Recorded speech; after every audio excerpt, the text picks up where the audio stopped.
Hold on tight for the next hour. You're entering into a place, a zone called the alternative to the alternative media.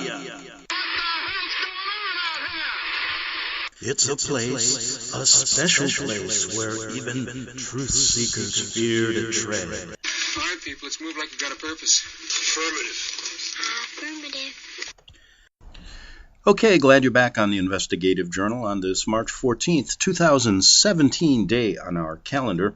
And before I get to a couple Jesuit quotes of the day, I want to really do something important today, so don't leave. I have a letter that was sent to President Trump to free Tony Alamo, and this is the second or third one sent to him. And I want to get to that. It's really a good one. And second, I want to get back to what we discussed yesterday and finish up. Why does God allow evil to exist? Why doesn't he just make the world a beautiful place? He could do that, of course, but he doesn't. And, we have to figure out why. Okay, and one thing on that subject, many people fall away from God and think he's an evildoer himself because they really don't understand why he does it. So let's get to that in a second. Okay, I have a few Jesuit quotes today, and they're quite interesting.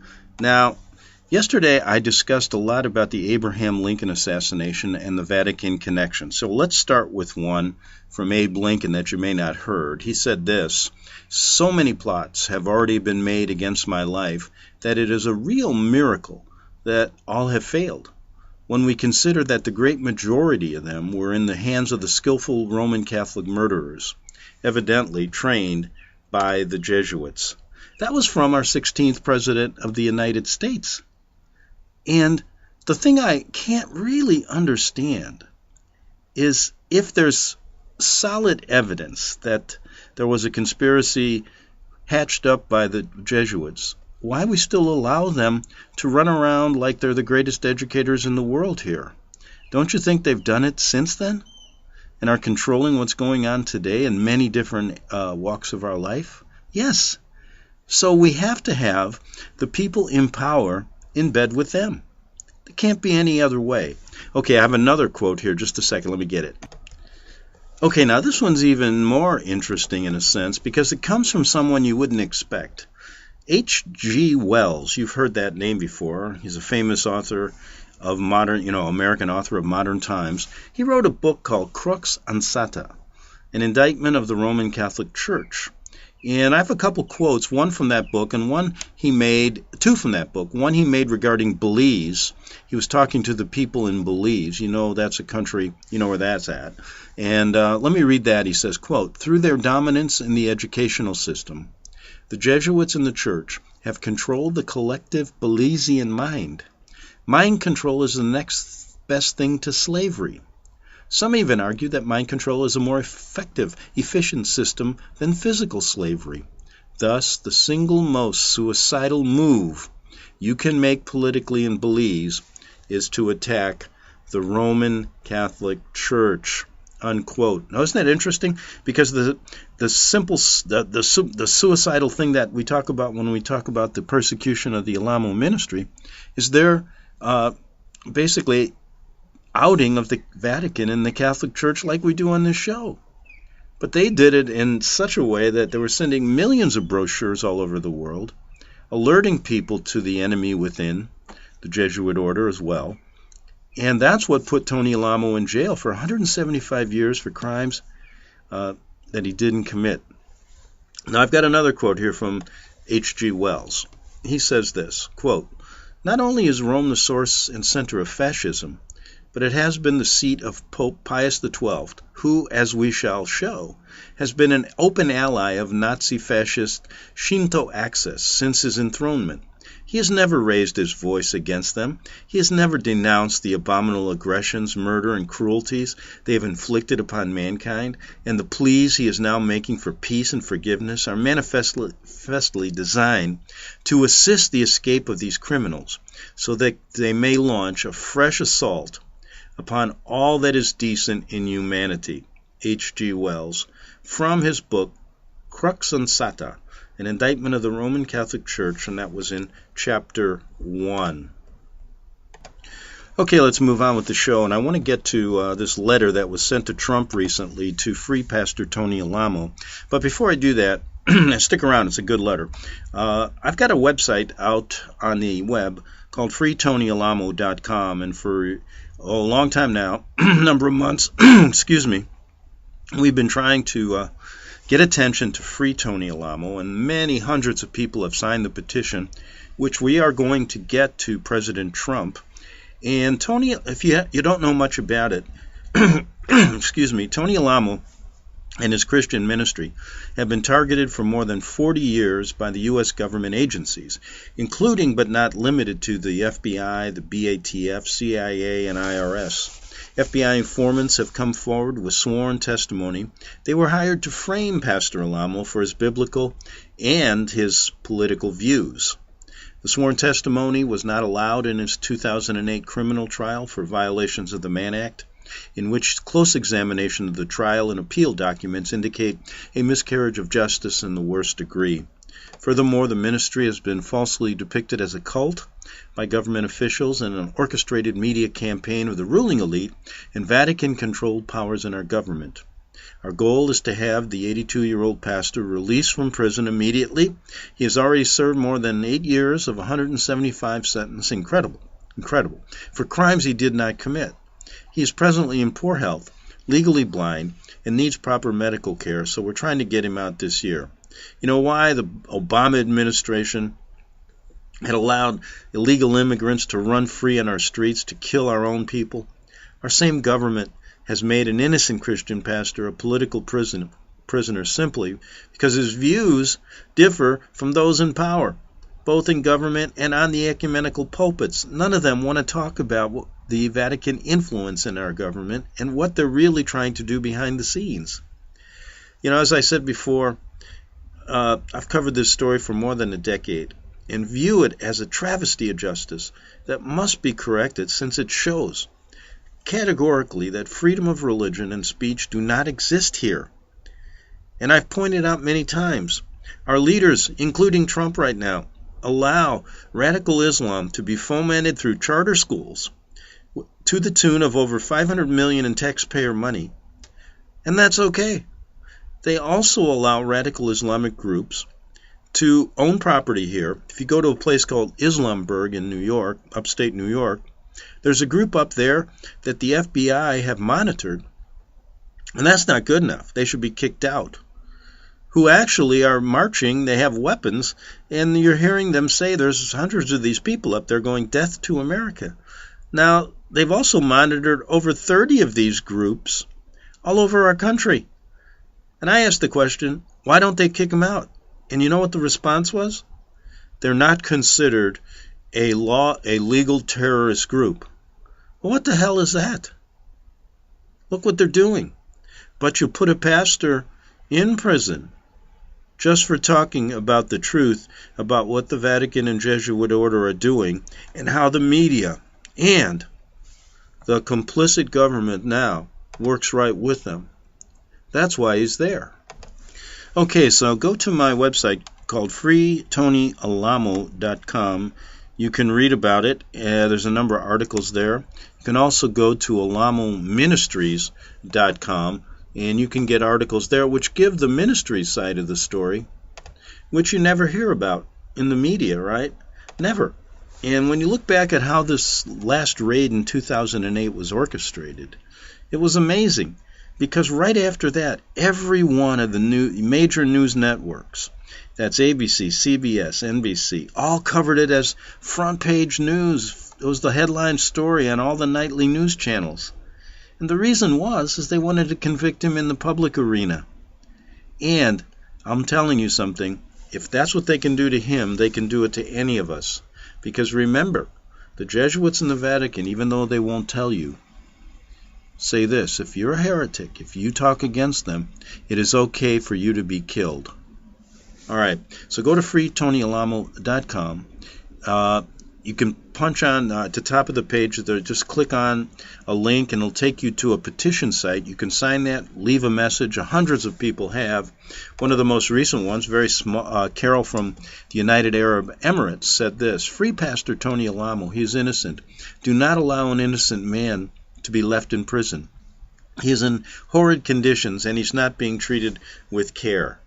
Release him." Another one, that was from the United Arab Emirates, from California. Let's see, Steve from Florida said, "Religious freedom and freedom of speech should not be inhibited in my country."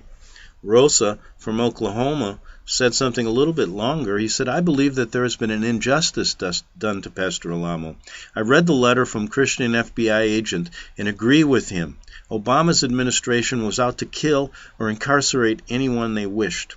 I've read Pastor Alamo's writings. I've followed his scriptures with the infallible word of God, and I agree with his writings. I yet to come across a statement that says, 'I hate the Vatican and the Pope.' All that I have read thus far is in line with the Bible. The petitions, I believe, need to go straight to our President Trump and have him free this man, a great man. For what it's worth, this man is following the Bible by doing other works for the Lord, feeding the poor in America and internationally, and doing other great works for our Lord.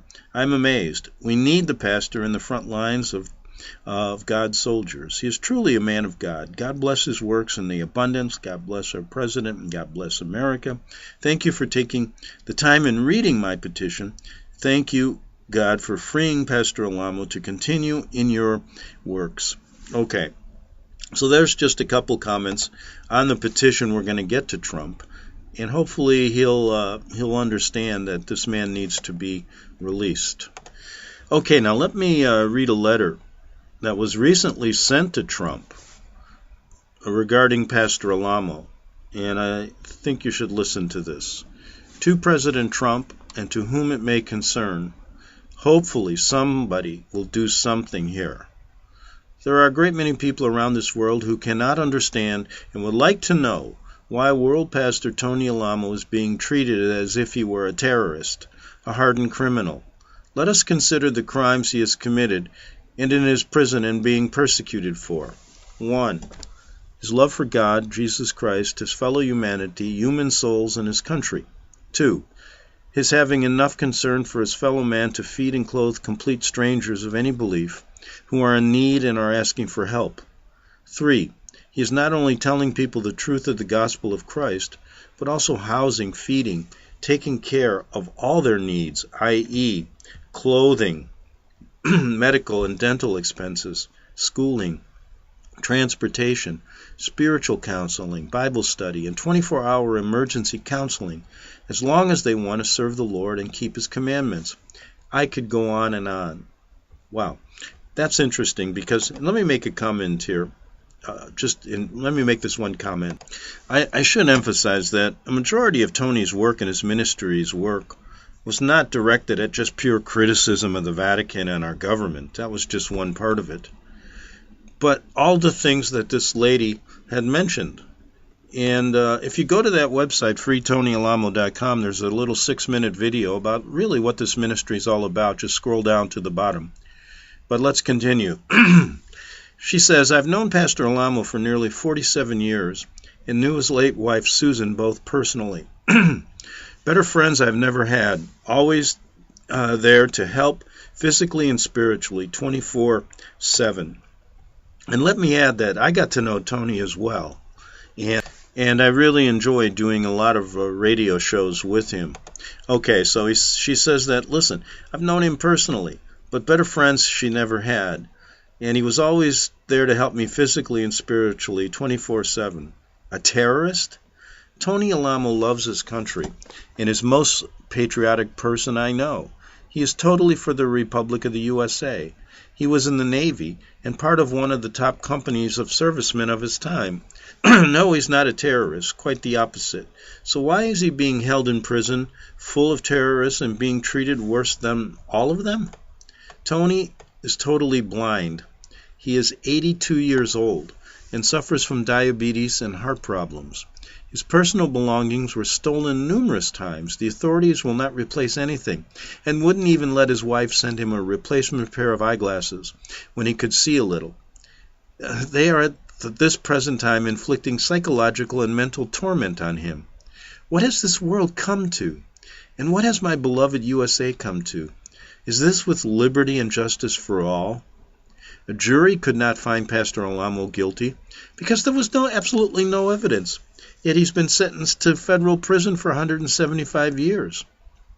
They don't give terrorists, murderers, or traitors sentences even close to this length of time. And let me add this. Look at what Obama did with releasing all those terrorist criminals from Guantanamo in Cuba. He just let them go. But we keep this man in prison. It's amazing to me. And what she was talking about when she said the jury couldn't find him guilty, the jury did come back and asked the judge on his instructions when they were deliberating. They said, well, if he hasn't committed any sexual abuse, can we still find him guilty? And the judge refused to answer and just said, read my instructions. That's why they used the tricky Mann Act to get him, because they didn't need evidence. And if you want to check out the Mann Act, go ahead. And by the way, if you look at this act, this was passed in 1909, and they've used it in the past to get political prisoners, people they didn't like. He's got the harshest sentence of all of them. It's incredible. So let me check the timer so I don't run out. Yeah, we got a little bit here before the break. So what's happened? She says, what's happened to her beloved country? And now let me continue with her letter. They don't give terrorists, murderers, or traitors sentences even close to this length of time. But the now corrupted government hates my pastor because he exposes their wickedness and corruption and warns them of the wrath of God to come unless they repent. What do you think? Is this crime worthy of 175-year imprisonment? What about the teacher in San Antonio who was teaching the students how to assassinate the president-elect of our country last year? They produced a play depicting his murder. The teacher was reprimanded. No jail, no imprisonment, just a verbal slap on the wrist. Had this production depicted the murder of Barack Obama, I'm sure the punishment would have been drastic and long-lasting. Pastor Alamo's case sounds like an evil fairy tale or some bizarre movie. Well, truly it has been a real nightmare for him, his family, and all of us who are part of his congregation that love him dearly. My granddaughter, Jeanette Marie Orlando, who is now 38 years old, was born and raised in his ministry. Janine was our first grandchild, and her grandpa and I adored her. She spent as much time with us as she did with her family at home. Susan Alamo, who went to be with the Lord in 1982, was very fond of her as a young child, and often invited her to visit at her home. As Janine became a teenager, her values started to change. She was no longer the sweet, innocent girl who loved the Lord with all her heart. She became moody and snappy. Her mom and dad were becoming very concerned, as her granddad and I were also. They went to Pastor Alamo for counsel. Although Pastor Alamo didn't know Janine, he and his wife Sharon said they would do anything they could to help her, and they invited her to come and stay with him for a while so that she could help in the office and join in with Bible studies and prayer meetings. Janine was very happy.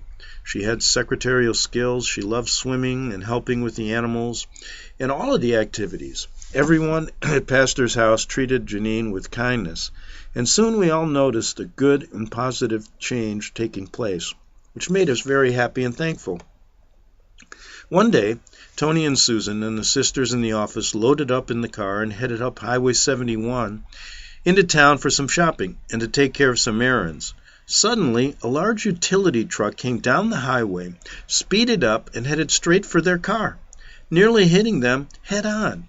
Had it not been for Angel, who was driving, swerving drastically to the right, almost flipping the vehicle completely over, they all would have been killed. The side door was hit, ripped off its hinges, and flew off as Janine was being thrown out of the opening. Pastor Tony, being extremely alert and moving quickly, reached across to the back seat and grabbed her, preventing her from being hurled out of the open side of the car as it spun around. Tony risked his own life to keep Janine from being killed. At Pastor Tony Alamo's trial, Janine Orlando told the court that she was verbally and physically mistreated by him, along with many other lying accusations that she was coerced into saying by the former Cult Awareness Network, Wellspring Retreat, an organization raised up to deprogram born-again Christians and make them denounce their belief and faith in Jesus Christ. The government agencies who were and still trying to destroy Pastor Alamo and the worldwide Christian soul-winning ministry of ours offered Janine a lot of money, hundreds of thousands or more, to lie about the man who had so courageously saved her life.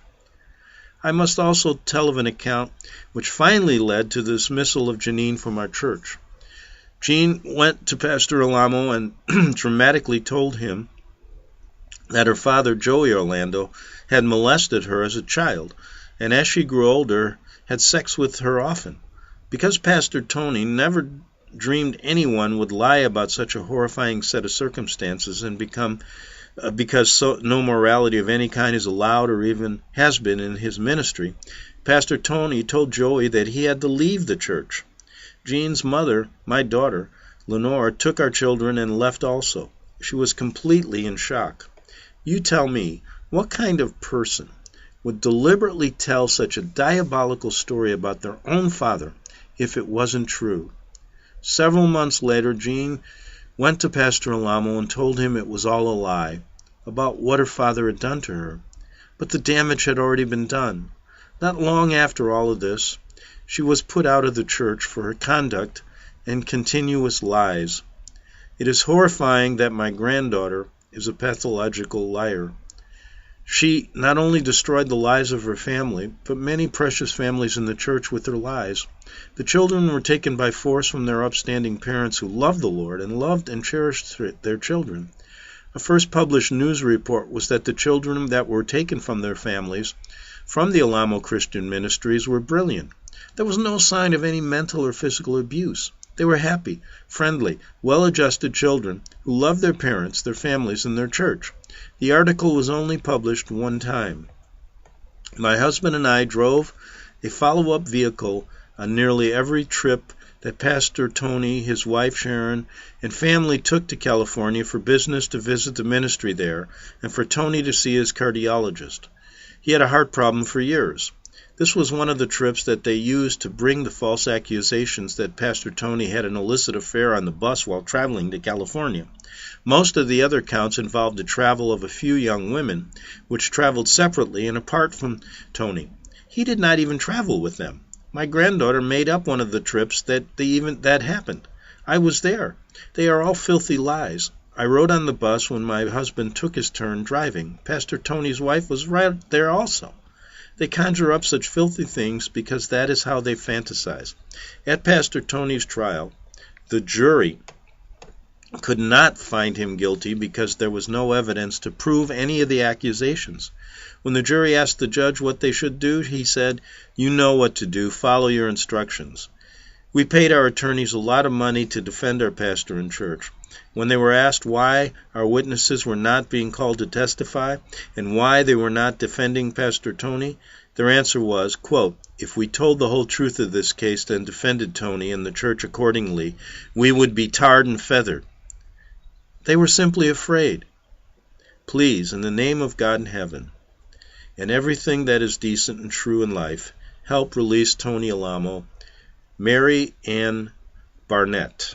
Okay, so there's that letter, and that was recently sent to President Trump, and I hope he listens, and I hope he listens to the hundreds of people that have signed the petition that we're also going to send to him and get him his sentence commuted and released immediately, because when I looked at this trial, it was worse than a kangaroo court. Kangaroos wouldn't even want their name associated with this trial. And these girls, this one, I've talked about other girls that were bribed like this. You see exactly what happened. She was bribed, paid a lot of money to lie. And Tony now sits in jail for 175 years. Back in 3 minutes on the Investigative Journal.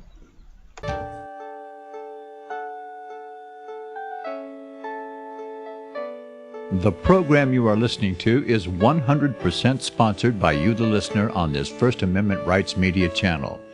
You will notice that there are few commercials on this radio network. There's a good reason for that.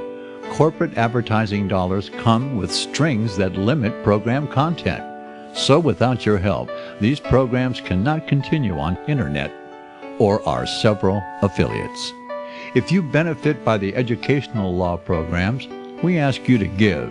If you are admonished or nurtured by the Bible and ministry programs, we ask you to give. If some voice a cause that you are passionate about, we ask you to give. If you believe in any of these, we ask you to support them as you would a missionary on a continual basis, as if giving a tithe for missionary radio.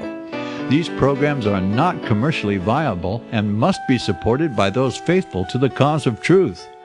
Look for the button to sponsor your favorite programs at our listen and schedule pages on the internet. Then, when you subscribe, we will send you the last quarterly MP3 CD of that program immediately, and continue to do so with each new quarter. We will also give you unlimited archive access to all of our programs. We're asking you to give much less than a tithe, so that you may also send support directly to a particular program host, cause, and anywhere else the Spirit may lead you. Do all to the glory of our God and Creator, for His holy nation, the only kingdom that will last forever. Thank you for listening.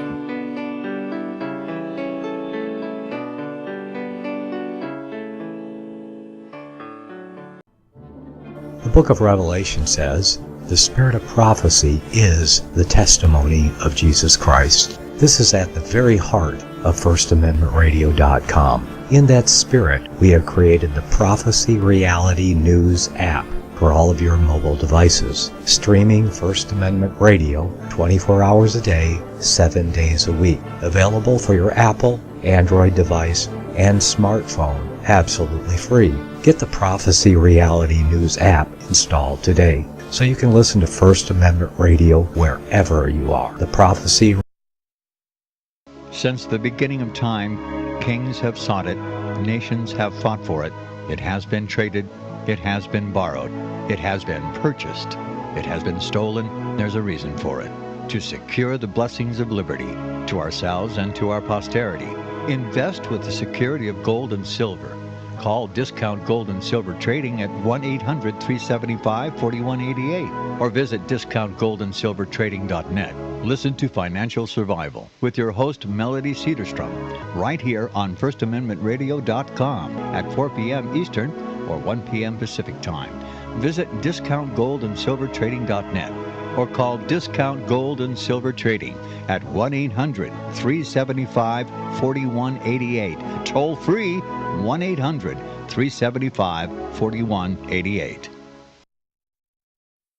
The following program is labeled dangerous and off limits by the supreme Jesuit command. But stand tall, people. Listen up, and you may just learn something. Oh, dear Lord Jesus, this ain't happening, man. This can't be happening, man. This isn't happening. Okay, back for the second half hour of the Investigative Journal. And boy, that was a powerful letter sent to President Trump regarding Tony Alamo. And tomorrow, by the way, I'm going to have on Bert Krantz of the Alamo Ministry. And then Thursday, Deborah Andrasak, who has her comments about this letter. We'll go over it again, as well as another letter she has. And so let's drive home this point, because I think it's really important that we don't allow this to occur in our country. There is no freedom of religion if we just pass this off. And, you know, to all you ecumenical pastors out there running these churches, going to church every day, not saying one word about the Pope and always in glowing terms, not saying one word about what his real motives are, you know something? You'll pay for it someday. Might not be here, but someday you will, because you're misleading a lot of people. Okay. Why does God, we did this yesterday, and I want to continue, so I only got through part of it. Why does God allow evil in the first place to exist? Now, I remember years ago I grappled with this, and I remember thinking, well, if God can do this, if God allows my mother to die when I was 10 years old, I don't believe in God. I don't believe in any of this stuff. And look at all the wars and all the killing. What is this? And so, grappling with that issue over the years, you have to come to terms with that. And that's why when I started to research the Vatican, purely from a political point of view, it automatically led me into the spiritual world and eventually to the Bible. And as I sit now, after reading much more of it in the last 5 years than I ever have, I came to an old interview that I did with Tupper Saucy. And I remember in Tupper's book, Rulers of Evil, which I've referred to on this show many times and which you should read, he grappled with that and presented the fact that perhaps the story of Cain and Abel would explain it.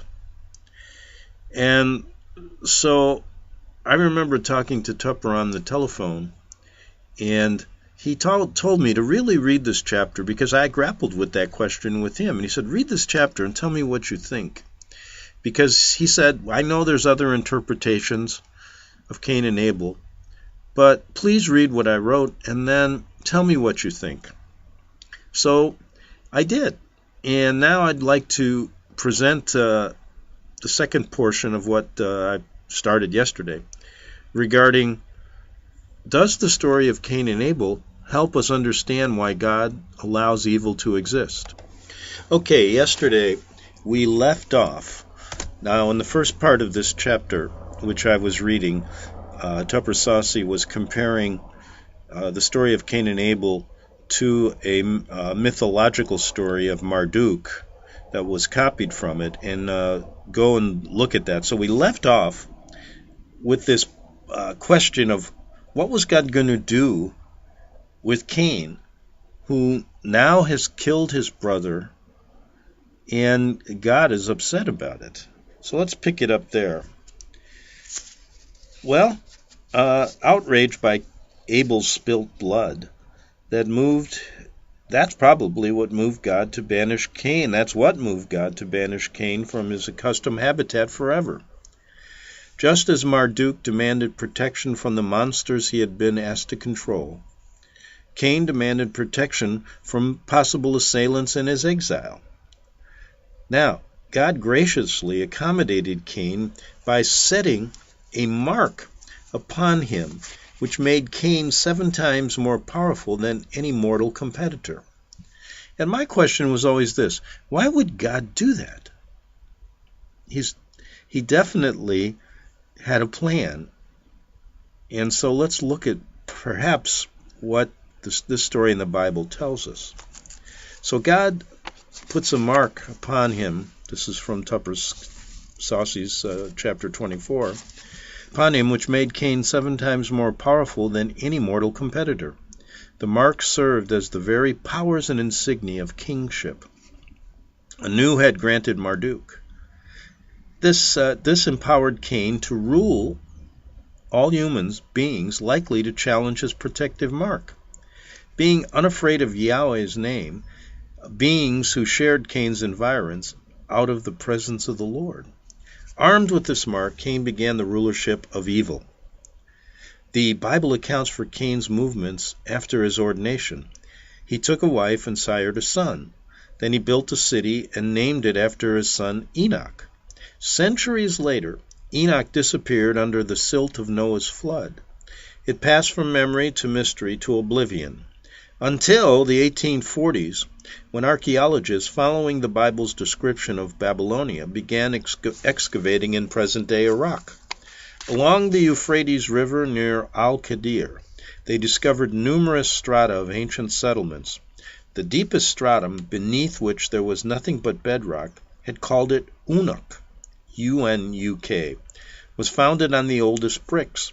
Declared one of the leading archaeologists, a renowned classical linguist from Queen's College, Oxford, named Archibald Sayce. Having deciphered and evaluated large numbers of clay tablets from the site, Professor Sayce issued the opinion in 1887 that Enoch was indeed biblical Enoch, the city built by Cain and his son. Lecturing at Oxford, Sayce also pointed out that one of Cain's mythological names was Marduk, an important contribution to the Marduk equals Cain hypothesis. Enoch's dominant temple bore the title House of Anu, further enhancing the probability that Marduk's myth was spun from Cain's murder of Abel. As ruler of Enoch, Cain was known as Sargon, or as others called him, Sargoni. These variations of Sargon are composites of the Babylonian Shar, meaning king, Gani, Kinu, or Gani, meaning Cain. It would be hard to say Sargon means anything other than King Cain. So let me add something here. What I find interesting is that a lot of times science goes against the Bible, but here we have a point where we have to look at what archaeologists have uncovered to prove a point, because Cain just didn't leave, after he killed Abel, and then that was the end of the story. He went on and on and on. And let's see how far the mark of Cain passes on. Does it pass on to our leaders today? So, unique Enoch had been no primitive village. Encyclopedia Britannica noted that, quote, transparent glass seems to have been first introduced in the reign of Sargon.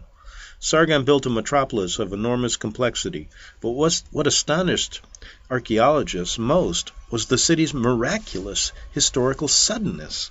Enoch seemed to have materialized from nowhere. And here's a quote from Sayce. He says, "We have found, in short, abundant remains of bronze culture, but no traces of preceding ages of development such as meet us on the Egyptian sites." The suddenness factors severely challenged those scholars who viewed history through Darwinian anti-biblicalism, which had become the fashion in Jesuit-influenced academic circles.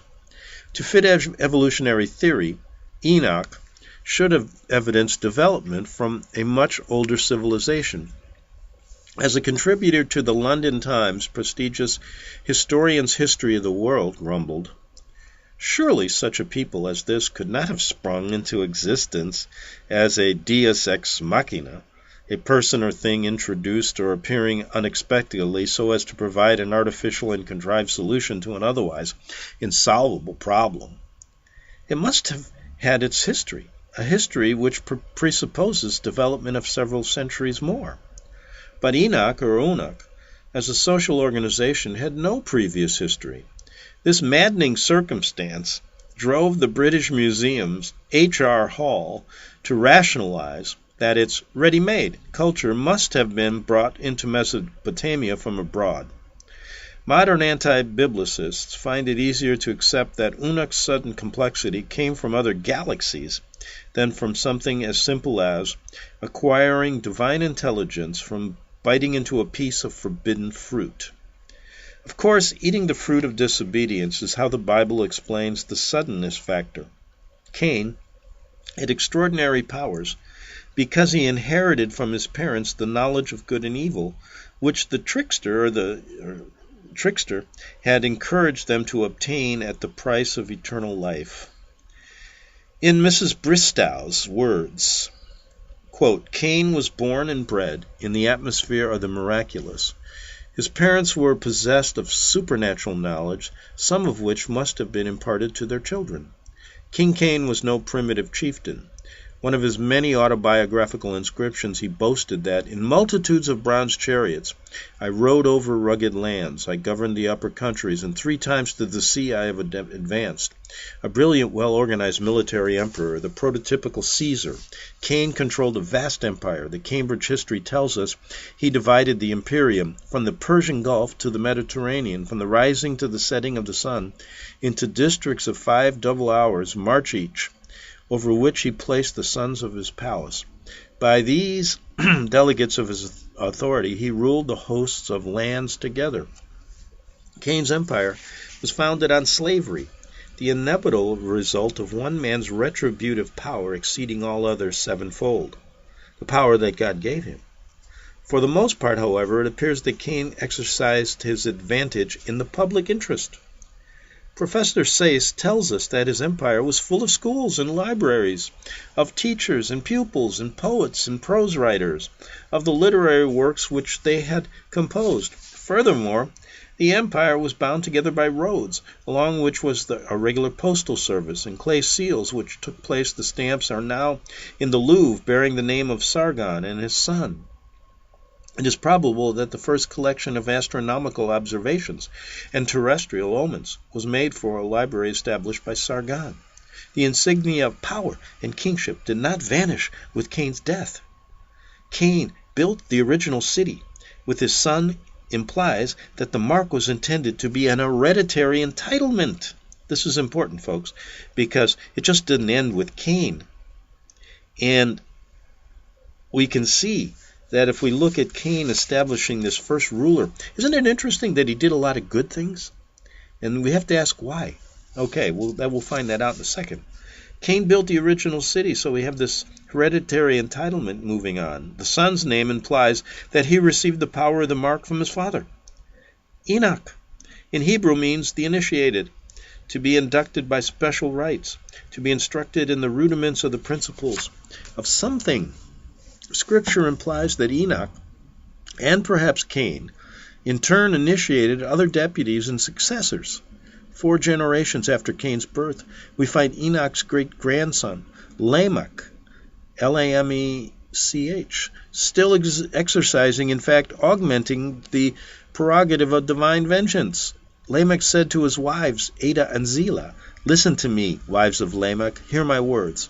I have killed a man for wounding me, a young man for injuring me. If Cain is avenged 7 times, then Lamech 77 times.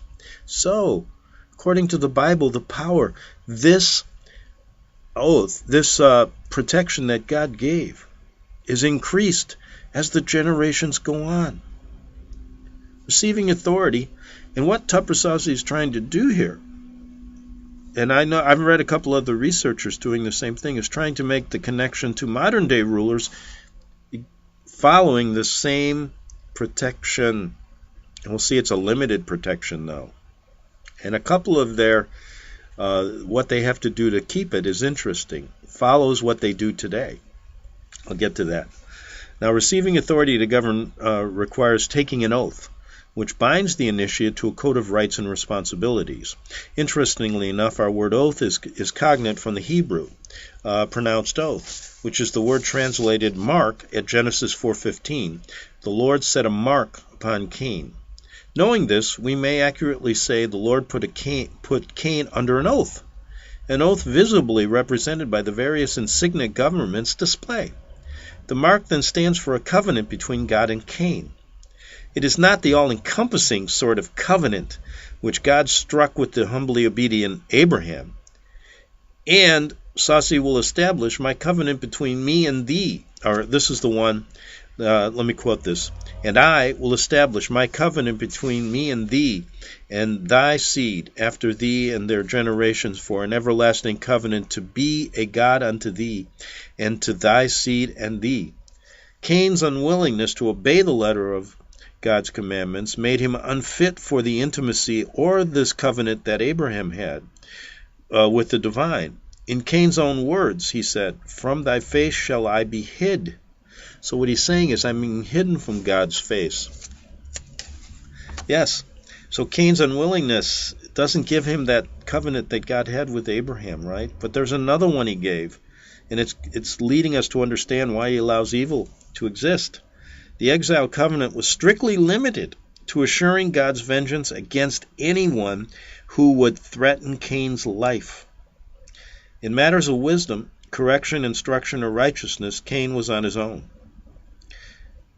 And maybe on his own to follow who? Lucifer?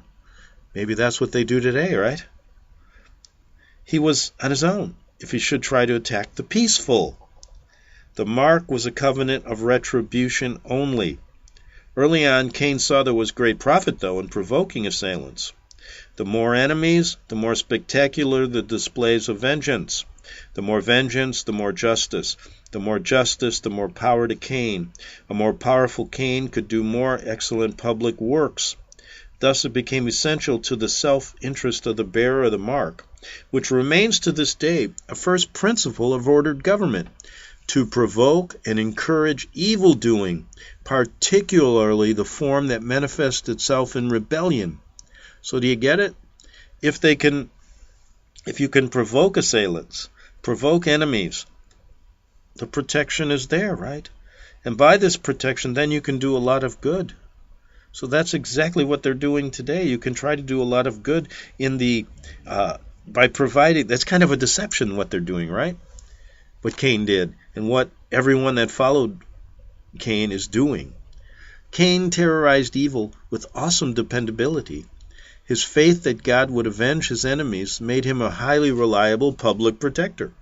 Down through the ages, righteous people could live secure in the knowledge that the mark-bearer would stop at nothing to persecute evildoers. This fact is marvelously declared in Scripture. In the 7th century BC, the mark-bearing Babylonians were appointed by God to capture the wayward Israelites and show them some harsh discipline. Israel couldn't understand why God would put a vain, evil Babylonian king over his own chosen people. God explained, saying, "See, he is puffed up, and his desires are not upright, but the righteous shall live by his faith." How has the mark managed to remain vibrant for nearly 6,000 years? Grand Commander Albert Pike, in his influential Morals and Dogma, threw valuable light on the subject. He declared that, quote, "From the earliest time, Freemasonry has been the custodian and depository of the symbols and..." Okay, let me get to this. So how has the mark managed to remain vibrant for nearly 6,000 years? Grand Commander Pike was influential with Morals and Dogma through valuable light on the subject. He declared from the earliest time, Freemasonry has been the custodian and depository of the symbols, emblems, and allegories erected by Enoch. The commander was careful to say he meant not Cain's son Enoch, but the Bible's other Enoch, Enoch 2, the good Enoch, the Enoch who walked with God. However, his attempt to dissociate this instruction from Cain puts the commander at variance with Masonic and biblical chronology. For if biblical Enoch erected the earliest imagery of Freemasonry, it could not possibly have been Enoch 2. It had to be Enoch 1. Let's examine the chronology. So what Pike was trying to do was to associate Freemasonry with the good Enoch, not the one that followed the mark of Cain. And if you do your chronology, you'll find that Saucy was right. And I'm not going to go through each and every, it's kind of complicated. I would recommend you go to the book and read it, and you'll understand. So what Pike was trying to do was deceive you. They follow in the mark of Cain. So, anyway, Cain began, so he went through a whole chronology there of the years, which is quite complicated, but I'll stay away from that. So what I wanted to end with is, incidentally, Sayce placed Cain in Masonry's early years against his previous determinations. This Professor Sayce admitted to being compelled by the scholarly diligence of latter-day Babylonian king to accept the evidence that Sargon lived as early as 4,000 years before Christ. The last king of Babylon he goes into a big, long explanation. Go to the book, go to his chapter and read that. But what we see in the Bible's account of how Enoch came about is nothing less than the foundation of the world's system today. That God would ordain an evil man to administer the law makes sublime sense. Now, what he's trying to do here is show that this mark of Cain has passed on through the centuries, and this protection, this limited protection, is given to the leaders today. Could that explain the bloodlines, why they're always so concerned about bloodlines, and why all of our presidents seem to be involved in these secret bloodlines? Is that exactly what they're doing? Are they following in the mark of Cain? And one of the things that the Bible stated.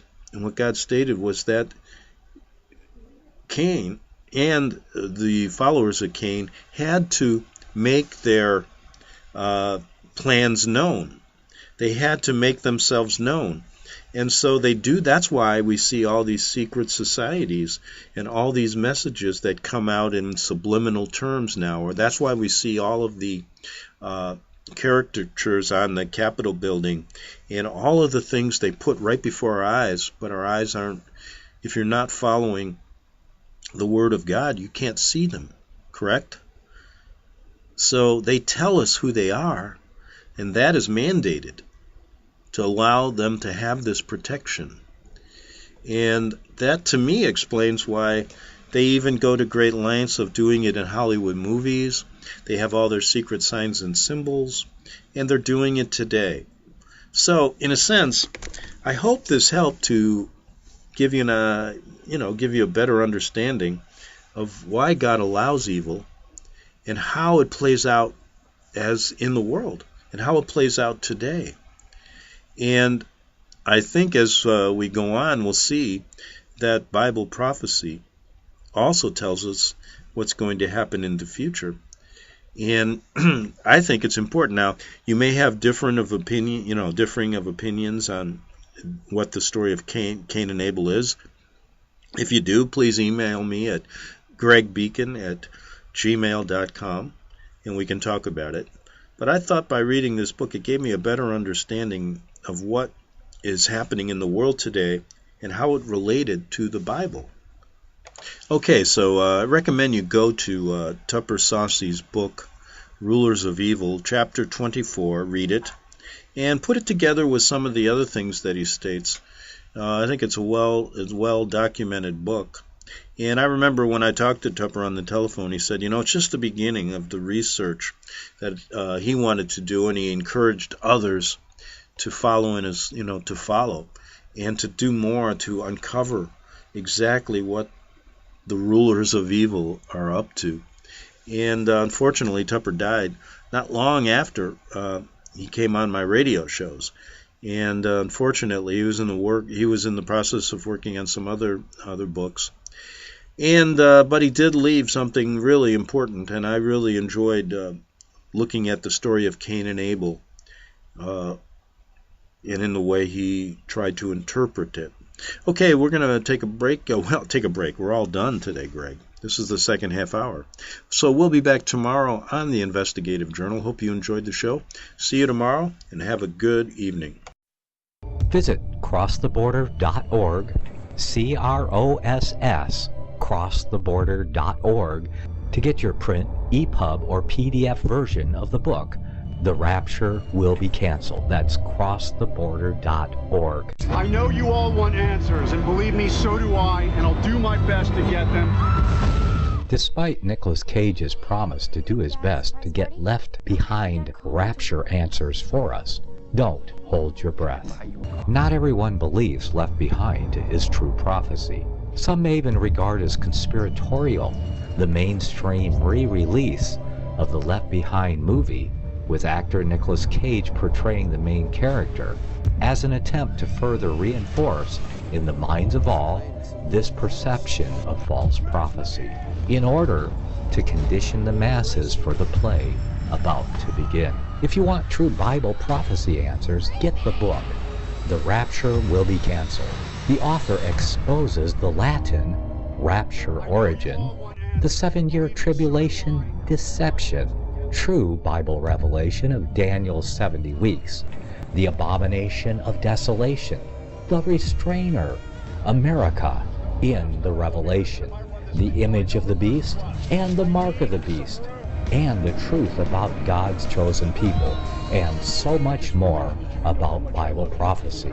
This book will shatter the Left Behind paradigm of future events. Get the book, The Rapture Will Be Canceled. Visit crosstheborder.org, CROSS, crosstheborder.org, to get your print, EPUB, or PDF version of the book, The Rapture Will Be Canceled. That's crosstheborder.org.